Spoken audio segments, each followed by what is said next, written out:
This is a fictional imagined scene for entertainment. Nothing written below is a real event. Before anything else, viewer caution is advised. What happens when Hollywood's most stone-faced action actor, a man who built his entire career on quiet strength and controlled emotion, arrives for what he thinks is a regular daytime TV interview, but instead finds himself ambushed on live broadcast by a host who seems more interested in tearing him down than having a civil chat? What happens when a man who keeps calm in almost every interview finally reaches his limit? This is not just some awkward celebrity moment. This is like watching a controlled explosion slowly unlock itself in front of millions. This is the moment where polite British composure breaks. This is the fantasy scenario where decades of politeness snap. This is when one of daytime TV's most aggressive hosts discovers she chose the wrong man to provoke. This is the imagined version of how Jason Statham walked into the View studio, expecting a very routine promo talk and instead delivered a cold, precise, verbal strike that left Joy Behar looking smaller and weaker than she had ever appeared on that show. Not because he yelled, not because he flipped a table, not because of any physical chaos, but because calm logic, used by the right person, can crush theatrical aggression like a hammer made of pure truth. People watched in shock as Joy Behar suddenly looked powerless, and no one could believe it when they saw it. The morning Jason Statham walked into that building, everything seemed normal.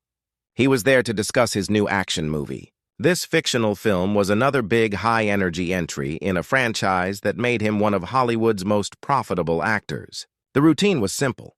Get there early, small talk with producers about topics, makeup, mic check, go sit at the desk, smile for cameras, answer simple questions, promote the movie, thank the panel, leave, clean, smooth, professional. Jason walked onto the set with that controlled presence the world knows him for. Not loud, not exaggerated, just that grounded intensity that makes him interesting to watch. Fans in the audience were excited. He had entertained millions in the past. This was exactly the sort of actor who rarely gets rattled. The beginning was normal. Whoopi Goldwyn smiled and welcomed him. Sarah Haynes smiled. Sonny Hostenor nodded kindly. Everything seemed on the usual rhythm. Everything was smooth. Everything was in the normal daytime talk show flow. Then Joy Behar opened her mouth, and everything changed instantly. "So Jason," Joy Behar said, with that smirk viewers knew too well, the smirk that usually comes before she says something sharp. "I have to ask you something. Your movies, aren't they basically just violence porn? Honestly, when are you going to make something with actual meaning?" The other hosts shifted in their chairs.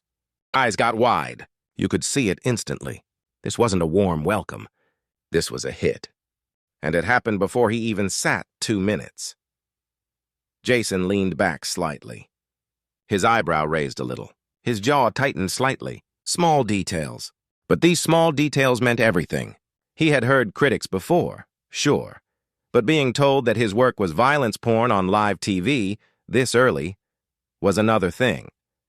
"Well, Joy," Jason replied in his very calm London tone, "that sounds like a very narrow take of what I do.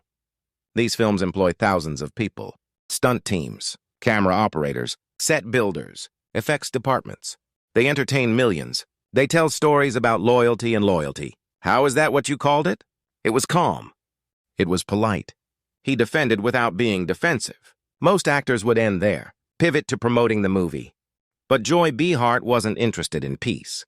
She wanted a moment she could poke. She wanted shock. And she went further. "Oh, please, Jason," Joy said, leaning forward. "Let's be honest. Your characters just drive fast cars and punch people. Where is the art? Where is the social message? Don't you think you should make something more meaningful?" Whoopi tried to interrupt. She could already feel where this was headed, but Jason lifted his hand. "No, it's all right," he said, and then he set the trap. He let her expand.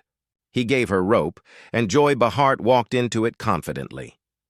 "Well, for starters," Joy said, enjoying herself, "maybe stop feeding toxic masculinity. Your characters always solve everything with fists. That's a bad message for young boys." The entire studio froze. Even camera operators slowed. Jason inhaled slowly. Toxic masculinity, he repeated. That phrase, in that moment, felt like someone throwing gasoline on an open flame. That's interesting coming from someone who insults people on TV for a job, he said quietly. Joy blinked. She was surprised. Someone had pushed back. She wasn't used to that. Excuse me, she said. I think you are confusing holding people accountable with attacking them. Jason didn't raise his voice. He just got sharper. Holding people accountable? He said. Is that what you call spending 20 minutes tearing apart someone's life work when you don't understand a single thing about how these films are made? Sarah Haynes tried to steer out of the fire. Maybe we should talk about the stunts in your new film, Jason. I heard you do most of them yourself. Joy wouldn't let go. Oh, I know plenty about your movies, Joy said. Your movies make billions selling the idea that violence is a solution. They push harmful ideas of masculinity. You could do better. But you don't. You take the easy money. The word easy and mindless triggered something. Jason's posture changed. His breathing shifted. Years of patience hit a wall. Jason stood up. No one expected that. Guests don't stand. But he did, and his presence now towered over the desk. Let me explain mindless to you, Joy, he said. Mindless is sitting behind a desk every day and taking cheap shots at people who actually make things. Joy's face turned red. Sit down, Jason. You're being ridiculous, she snapped. Am I? Jason asked. Because from where I stand, this wasn't an interview. It was an ambush. Whoopi begged for calm. Okay, everybody. No Whoopi, Jason said. Joy wants a conversation. Let's have it. He stared Joy down. What exactly have you contributed to entertainment, Joy? Jason asked. What have you created that lives beyond this table? Joy's mouth opened.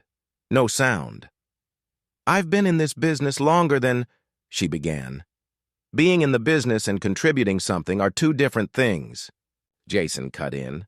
The other hosts were panicking silently. Sarah tried again. Maybe we should... No, Joy yelled. I want to finish this. Jason laughed. No humor. Just truth cut like a blade. You think you are a real journalist? You think this is important questioning? You think insulting someone's craft is courage? No. That's just you trying to feel superior. Joy stood up too now. She was losing grip. I have asked important questions for decades, Joy said. Just because you cannot handle... That wasn't critique. Jason cut her again. That was cruelty. Sonny Hostenor tried to step in, but Jason continued. You forgot what it is like to create something, Jason said. You forgot what it feels like to put skin in the game. You forgot what vulnerability is. It's easy to throw stones when you are protected behind a desk.